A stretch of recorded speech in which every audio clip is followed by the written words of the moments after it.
வணக்கம். இன்றைய நம்ம ஆழ்ந்த பார்வைக்கு உங்களை வரவேற்கிறோம். இன்னைக்கு நாம எதை பத்தி பேச போறோம்னா, சில முக்கியமான தமிழ் படங்கள்ல இருந்து நாம கத்துக்கக்கூடிய வாழ்க்கை பாடங்கள் பத்தி தான். இதுக்கு ஆதாரமா சிறந்த தமிழ் சினிமாவிலிருந்து நீடித்த பாடங்கள் அப்படின்னு ஒரு கட்டுரை கிடைச்சது. அதை வச்சுதான் இந்த உரையாடலை முன்னெடுத்துட்டு போக போறோம். ம், நல்ல விஷயம். தமிழ் சினிமாவுல இந்த மாதிரி ஆழமான விஷயங்கள் நிறையவே இருக்கு. ஆமா, இந்த படங்கள்லாம் வெறும் பொழுதுபோக்கு மட்டும் இல்ல, அது நம்மள யோசிக்க வைக்கும். சில சமயம் நம்ம வாழ்க்கையே கொஞ்சம் மாத்தி பார்க்க வைக்கும் இல்லையா? அதனால இந்த படங்கள் சொல்ற அந்த ஆழமான செய்திகளை கொஞ்சம் விரிவாக அலசி, அது ஏன் இன்னைக்கும் நமக்கு முக்கியமா இருக்குன்னு பார்க்கலாம். இது வெறும் கதை சொல்றது இல்ல, அதோட ஆன்மாவுக்குள்ள போற மாதிரி. நிச்சயமா. ஒரு படத்தோட தாக்கமே அது தர அந்த பாடத்துல தான் இருக்கு பெரும்பாலும். சரி, அப்போ முதல் படத்துக்கு போலாமா? 1995ல வந்த சூப்பர் ஸ்டாரோட பாட்ஷா. பாட்ஷா மறக்க முடியாத படம்.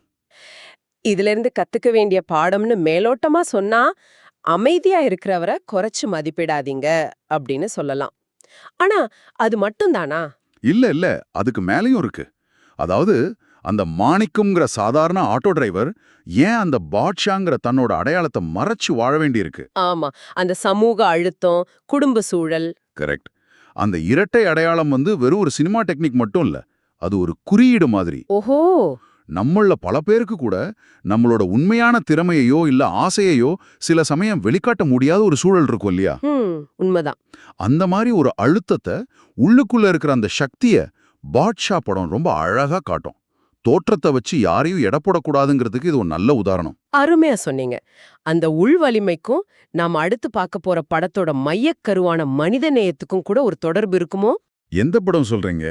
2003ல வந்த அன்பே சிவம். கமல்ஹாசன், மாதவன் நடிச்சது. ஆ, அன்பே சிவம் கிளாசிக். மனித நேயமே அன்பின் உன்னதமான வடிவம் அப்படிங்கறத வெறும் தத்துவமா சொல்லாம அந்த நல்ல சிவம் கேரக்டரோட பயணம் மூலமா உணர்த்துனாங்கல்ல.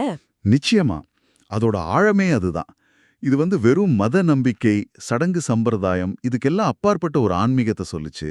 ஆமா, அந்த நல்ல சிவம் கேரக்டரோட தோற்றம், அவரோட கொள்கைகள் எல்லாமே வழக்கமான ஒரு பக்திமான் வரையறைக்குள்ள வராது. ஆனா அவர் மத்தவங்க கிட்ட காட்டுற அந்த அன்பு, அந்த கருணை, அதுதான் உண்மையான சிவம், அதாவது தெய்வீகம்னு படம் சொல்லுச்சு. மாதவனோட அன்பரசு கேரக்டர் மாதிரி நாமளும் மெதுவா அதை புரிஞ்சுக்குவோம். ஆமா, அன்புங்கிறது வெறும் வார்த்தை இல்ல, அது செயல் அப்படிங்கிறது ரொம்ப அழுத்தமா சொல்லுச்சு. அப்போ இந்த மாதிரி தனிமனித அளவிலான அன்பு, கருணை, இது சமூகத்துல எப்படி ஒரு தாக்கத்தை ஏற்படுத்தும்? ஒருவேளை அடுத்த படமான தனி ஒருவன் இத பத்தி பேசுதோ? தனி ஒருவன் 2015ல வந்தது. ஆமா, இந்த படம் நேர்மையே சக்தி அப்படின்னு சொன்னது. ஆனா அந்த மித்ரன் ஐபிஎஸ் கேரக்டர் வெறும் நேர்மையா இருக்கிறது மட்டும் இல்லையே. மிகச் சரியா சொன்னீங்க. இது சும்மா நல்லவனா இருன்னு அட்வைஸ் பண்ற படம் இல்ல. ஆமா, மித்ரனோட நேர்மைங்கிறது ஒரு செயலற்ற தன்மை, பாசிவ் ஹானஸ்டி கிடையாது. அது ஒரு செயல்பாடுள்ள சக்தி, ப்ரோ ஆக்டிவ் ஃபோர்ஸ். அவன் பிளான் பண்றான். ஆமா, தடயங்களை சேகரிக்கிறான். ஒரு பெரிய வில்லனான சித்தார்த் அபிமன்யுவை எதிர்க்க தன்னை தயார்படுத்திக்கிறான். இதுல நாம கவனிக்க வேண்டிய விஷயம் என்னன்னா, நேர்மைங்கிறது ஒரு கவசம் மட்டும் இல்ல, அது ஒரு ஆயுதமாவும் இருக்கலாம். ஒரு தனி மனுஷன் சிஸ்டத்தை எதிர்த்து நிக்க முடியுங்கிற நம்பிக்கை. கரெக்ட். அதுவும் அறிவுபூர்வமா போராடுறது, அதுதான் அதோட ஸ்பெஷாலிட்டி. அந்த மாதிரி ஒரு குறிக்கோளோட போராடுறது ஒரு வகைனா, வாழ்க்கையோட போக்க அப்படியே ஏத்துக்கிட்டு போறது இன்னொரு வகை இல்லையா? இது என்ன 2008ல வந்த வாரணாயிரம் படத்துக்கு கூட்டிட்டு போகுது. வாரணமாயிரம், சூர்யா, கௌதம் மேனன். வாழ்க்கை ஒரு அழகான பயணம், ஒவ்வொரு கட்டத்தையும் முழுசா வாழுங்க அப்படிங்கறது அதோட சாரம்னு நினைக்கிறேன். எனக்கு கூட அந்த படம் பார்க்கும்போது அந்த அப்பா மகன் உறவு, வாழ்க்கையோட ஒவ்வொரு ஸ்டேஜையும் அது காட்டின விதம் ரொம்ப மனசுக்கு நெருக்கமா இருந்துச்சு. அந்த படத்தோட ஒரு ஸ்பெஷாலிட்டி என்னன்னா, அது வாழ்க்கைய ரொம்ப இலட்சியப்படுத்தல, ஐடியலைஸ் பண்ணல, ரொம்ப யதார்த்தமா இருந்துச்சு.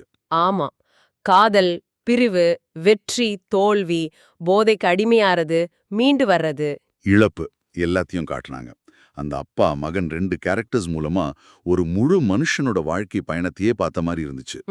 இதுல முக்கியமான மெசேஜ் என்னன்னா, எந்த அனுபவமும் வேஸ்ட் இல்ல. சந்தோஷமும் சரி, துக்கமும் சரி, ரெண்டுமே நம்மள உருவாக்குது. ஆமா, அந்த அனுபவங்களை ஏத்துக்கிட்டு போறதுல தான் அர்த்தம் இருக்குன்னு சொல்லுச்சு. அதேதான், வலிமையோடையும் ஒரு நன்றி உணர்வோடு ஏத்துக்கணும்னு சொல்லுச்சு.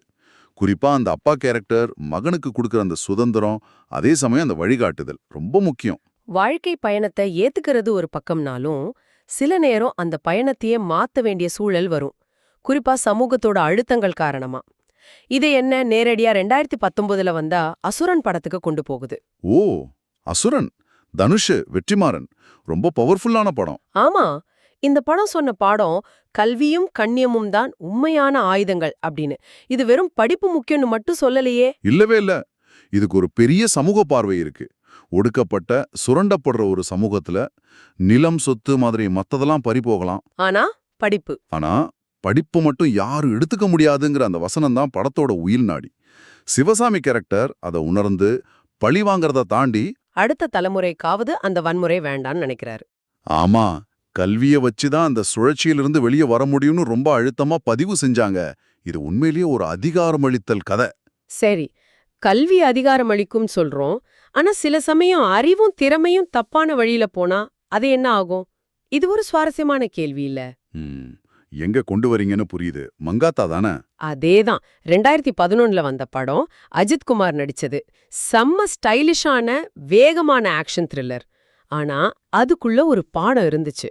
பேராசை புத்திசாலித்தனமான மனதை கூட அழித்துவிடும். கரெக்ட். அந்த விநாயக் மகாதேவ் கேரக்டர் எவ்ளோ புத்திசாலி, பிளான் பண்றதுல கில்லாடி. ஆனா ஆனா அவரோட புத்திசாலித்தனம் முழுக்க முழுக்க சுயநலத்துக்கும் பேராசைக்கும் தான் பயன்படுது. இதுல ஒரு பெரிய ஆபத்து என்னன்னா, திறமைக்கும் ஒழுக்கத்துக்கும் நடுவுல இருக்கிற வித்தியாசம். ஓஹோ, விநாயக் மகாதேவ் செம்ம டேலண்டட், சூழ்நிலைய தனக்கேத்த மாதிரி மாத்துறதுல வல்லவர். ஆனா அவர்கிட்ட அந்த தார்மீக வழிகாட்டுதல், மாரல் காம்பஸ் சுத்தமா இல்ல. பணம் பணம் மட்டும்தான் குறிக்கோள். ஆமா, அப்படி இருக்கும்போது அந்த புத்திசாலித்தனமே அவரை எப்படி ஒரு சிக்கல்ல மாட்டிவிட்டு கடைசியில அழிவுக்கு கொண்டு போகுதுன்னு படம் காட்டுச்சு. திறமை மட்டும் பத்தாது, அதுக்கு ஒரு நல்ல நோக்கம் வேணும்னு இது சொல்லுது. ஆக இன்னைக்கு நம்ம பார்த்த படங்கள் பாஷாவோட அந்த மறைந்திருக்கும் சக்தி, அன்பே சிவத்தோட மனிதநேயம், தனியொருவனோட அந்த செயல்பாடுள்ள நேர்மை, வாரணம் ஆயிரத்தோட வாழ்க்கை பயணம், அசுரனோட கல்வி வழியான விடுதலை, அப்புறம் மங்காத்தாவோட அந்த எச்சரிக்கை. ம், இதெல்லாம் பார்க்கும்போது தமிழ் சினிமா வெறும் பொழுதுபோக்கு மட்டும் இல்ல, அத நம்ம சமூகத்தோட ஒரு கண்ணாடி மாதிரியும் சில சமயம் நமக்கு வழிகாட்டியவும் இருக்குன்னு தோணுது. நிச்சயமா. ஒட்டுமொத்தமா பார்த்தா இந்த கதைகள்லாம் ஏன் நம்ம மனசுல நிக்குதுன்னா, ஏன்னா அது நம்மளோட அடிப்படையான மனித உணர்வுகளை, அனுபவங்களை பேசுது. ஆமா, வலிமை, அன்பு, நேர்மை, வளர்ச்சி, போராட்டம். அறம், இது மாதிரி உலகத்துக்கே பொதுவான விஷயங்களை நம்ம கலாச்சார சூழல்ல நமக்கு தெரிஞ்ச முகங்கள் வழியா சொல்லுது. சினிமாங்கிறது ஒரு சக்தி வாய்ந்த ஊடகம். அது நம்மள சிரிக்க வைக்குது, அழ வைக்குது, கோபப்பட வைக்குது. ஆனா எல்லாத்துக்கும் மேல நம்மள சிந்திக்க வைக்குது. நாம யாரு, நம்மளோட கொள்கைகள் என்ன, நாம எப்படி வாழணும்னு ஆசைப்படுறோம்னு நம்மள நாமளே கேட்டுக்க வைக்குது. சரி, இந்த அருமையான உரையாடலை முடிக்கிறதுக்கு முன்னாடி கேக்குறவங்களுக்காக ஒரு சின்ன கேள்வி. சொல்லுங்க.